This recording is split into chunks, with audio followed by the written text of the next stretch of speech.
15 દિવસની મલાઈમાંથી આપણે ઘી, પનીર અને કલાકંદ બનાવવાનું છે. તો 15 દિવસની મલાઈને એક તપેલીમાં લઈ લેશું. તેની અંદર 2 ગ્લાસ જેટલું પાણી એડ કરી દેશું અને બધું જ બરાબર મિક્સ કરીને આપણે તેને આંગળી ડૂબે ત્યાર સુધી ગરમ કરવાનું છે. ત્યાર પછી થોડું ઠંડુ પાડીને તેની અંદર ઠંડા પાણીનો ગ્લાસ મૂકી દેવાનો છે.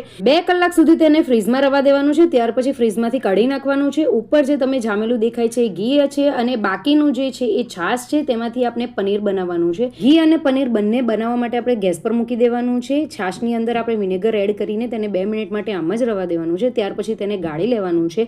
એમાંથી આ પનીર બનીને રેડી થઈ ગયું છે. તેને પાણીથી વોશ કરી દેવાનું છે અને આ જ રીતે પોટલી બાંધીને તેને રવા દેવાનું છે અને ઉપર વજનવાળી વસ્તુ મૂકવાની છે. આ બાજુ આપણું ઘી છે એ પણ બનીને રેડી થવા આવ્યું છે. તો આપણું ઘી બનીને રેડી થઈ ગયું છે. એને પણ આપણે ગાળી લઈશું અને તમે જોઈ શકો છો કે આટલું જ તેમાંથી કીટું નીકળ્યું છે. આ બાજુ આપણું પનીર છે એ બનીને રેડી થઈ ગયું છે. તો ખૂબ જ સોફ્ટ એવું પનીર બનીને રેડી થયું છે.